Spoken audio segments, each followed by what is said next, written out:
31, 31 mai 2018, salut les gars et les dames. Une très mauvaise nouvelle, une vidéo démoralisante au possible. Je vais vous expliquer que signifie le discours de Macron quand Macron parle de mal blanc, qu'est-ce qu'il y a derrière, et c'est une catastrophe, c'est effrayant. Donc toujours à ma façon, aller aux racines des choses, aller à l'essentiel, comprendre les fondamentaux. Donc c'est un peu long à comprendre, mais ça vous permet de comprendre vraiment fondamentalement une bonne fois pour toutes. Et de comprendre que ça nous vient de nous, que le moteur est chez nous et que ça va poser d'immenses problèmes. Donc Macron nous a fait plusieurs fois le mal blanc. On a vu dès la campagne électorale qu'il était plutôt communautariste, plutôt pro-islam. On a constaté aussi que certains de ses députés, sans doute de ses ministres, de ses conseillers, nous faisaient un discours favorable au voile, à l'islam, au communautarisme. Donc ça n'est plus du hasard. Ça n'est plus du hasard. On aurait pu croire que c'est de la manipulation simplement pour avoir l'électorat musulman. Je réponds à ça. Si vous cherchez l'électorat musulman, vous perdez aussi l'électorat non musulman. Et je ne suis pas du tout certain qu'il y ait quelque chose à gagner. Je viens de comprendre en fait ce qui s'est passé. Donc, ce sont des fondamentaux. Ce sont des fondamentaux de notre société.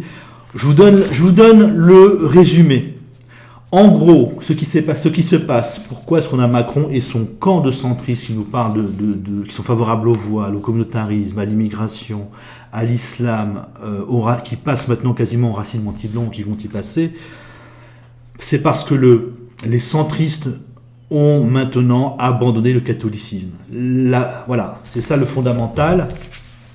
Donc, en gros, c'est la mort du catholicisme, la mort définitive du catholicisme, quasiment définitive du catholicisme, qui fait que les centristes eux-mêmes doivent passer à autre chose. Et cette autre chose ressemble à ce que la gauche nous a fait, du respect de la différence, du communautarisme, avec même donc du racisme anti-blanc. Voilà, c'est ça le fondamental. Je vais essayer de vous expliquer. Alors, en 1965, vous aviez encore, je crois, pas très loin de 30% de Français catholiques. En gris clair, les régions les plus catholiques de France à cette époque-là, donc c'était les régions catholiques contre-révolutionnaires qui avaient le plus détesté la Révolution française. En sombre, en noir, c'était des régions où le protestantisme avait été assez fort, mais qui étaient restées assez catholiques aussi. Donc dans un premier temps, en 1965, la SFIO était forte dans cet espace-là, le sud-ouest et l'extrême nord. C'était donc la SFIO, un parti qui se disait de gauche qui luttait contre, qui avait une vision marxiste de la politique, qui appliquait la lutte des classes, mais qui avait déjà, et qui était déjà élu plutôt par des anciennes régions protestantes, ou par les deux régions qui avaient été le plus protestantes en France. Donc la SFIO, je vais vous faire un croquis très schématique. La SFIO, voilà, 1965. Les catholiques contre-révolutionnaires. Vous aviez dans les régions qui votaient SFIO très souvent en face un parti catholique, les catholiques contre-révolutionnaires.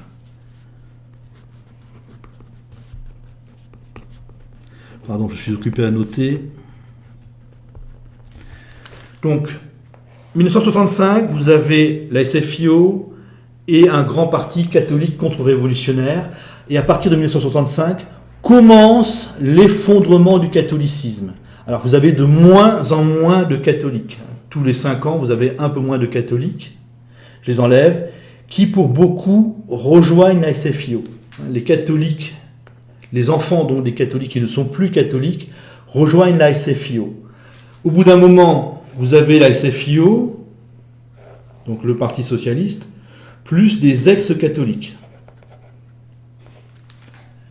Le Parti socialiste, en 1975, par exemple, c'était la SFIO plus des ex-catholiques.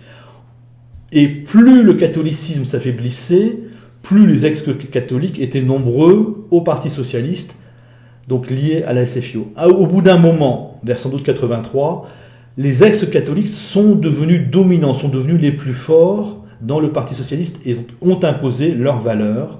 Donc d'anciens catholiques, ce sont des gens qui n'étaient plus catholiques. Donc leurs valeurs, ça a été les valeurs de la finance, de l'arrimage à l'Allemagne, du communautarisme, du respect de la différence, de l'obsession de la différence, de la haine de la France. Et vous avez bien vu, si vous avez un certain âge, que donc, vous avez un effondrement continuel du catholicisme, un petit peu, toujours un peu plus, quoi. Hein, il y a toujours de moins en moins de catholiques. Et au bout d'un moment, même le parti catholique, c'était Bayrou, Bayrou, s'est défini comme simplement centriste. Ils ont même quasiment abandonné officiellement le catholicisme. Mais cette fois-ci, le catholicisme est tellement affaibli, tellement mort, qu'il n'y a quasiment plus de catholiques, même chez les centristes. Et c'est ça qui fait le basculement de Macron. C'est-à-dire que les centristes n'étant quasiment plus catholiques, ou les catholiques n'étant plus assez nombreux chez les centristes, vous avez une majorité de centristes qui changent de discours, qui changent de vision du monde, qui changent de discours politique, et qui ne fait que imiter les premiers ex-catholiques qui sont allés au Parti socialiste. Eux sont restés chez les centristes, mais finalement, ils reprennent le discours qui correspond à leur mentalité, respect de la différence, haine de la France, enthousiasme au communautarisme. On y ajoute sans doute le racisme anti-blanc, je ne sais pas quoi, l'acceptation de la délinquance. Voilà, c'est ça. Les centristes, en fait, ont fini d'abandonner le catholicisme et deviennent sur ce plan-là des gauchistes, tout bêtement. On a le même discours que la gauche autour des Noirs et des Beurs et des Tziganes, autour de la différence, en plus âgés, hein, ils sont moins excités, mais c'est la même chose. Voilà le fondamental.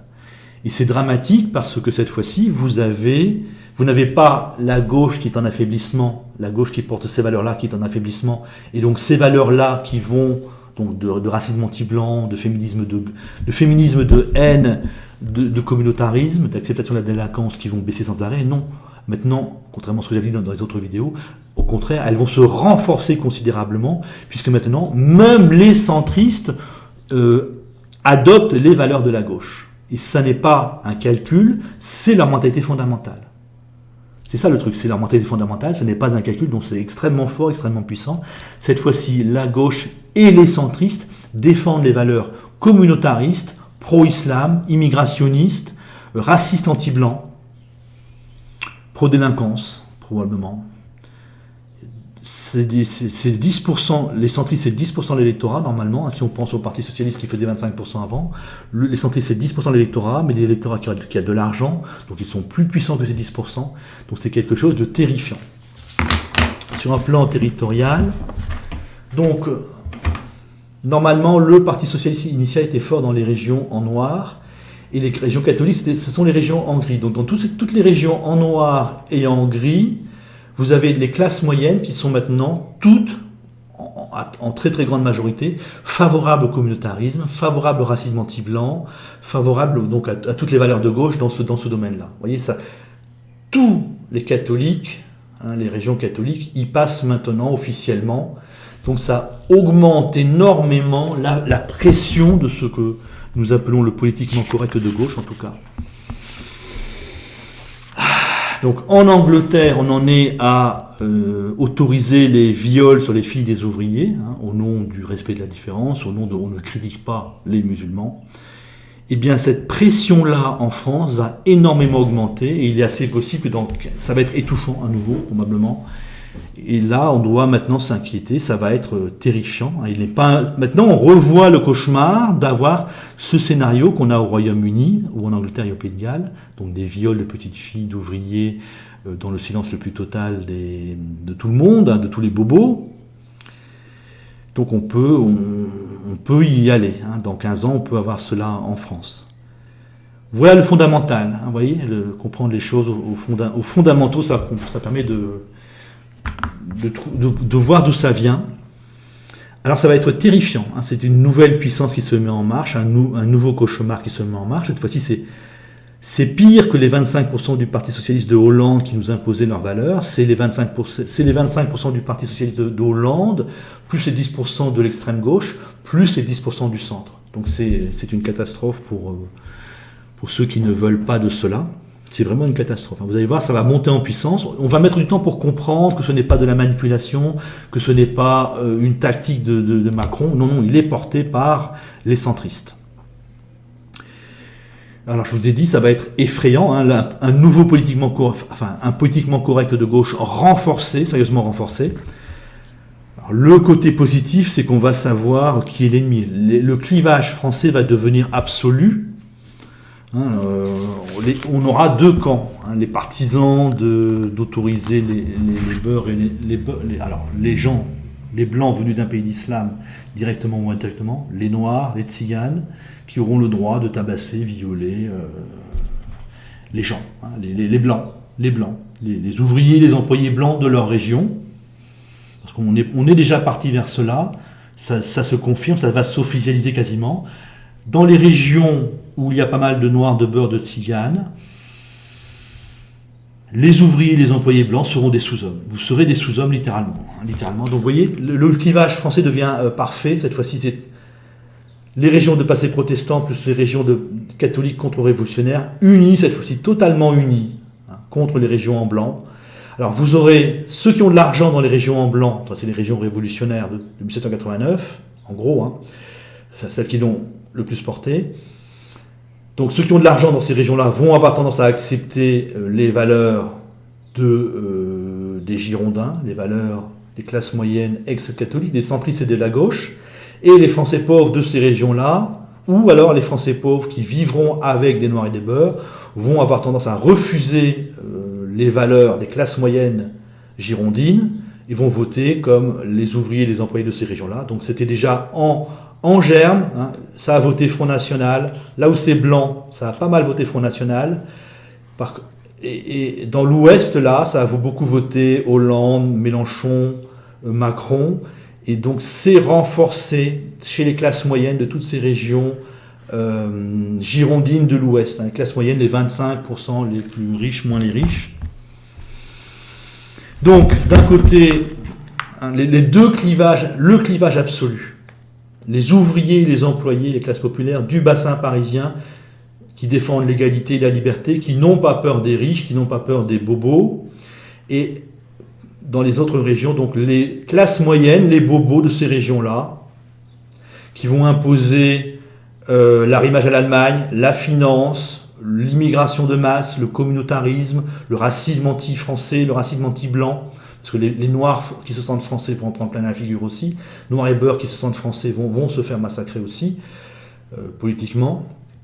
Donc, classe moyenne girondine d'un côté, ouvriers, employés, classe populaire de l'espace jacobin de l'autre, ouvriers, employés défendant l'égalité et la liberté, et les classes moyennes girondines défendant la soumission et l'inégalité des êtres humains, en sachant que les sous-hommes, ce seront avant tout les ouvriers, les employés blancs, hommes, mais les femmes blanches vont en prendre plein la figure aussi, vont se faire violer.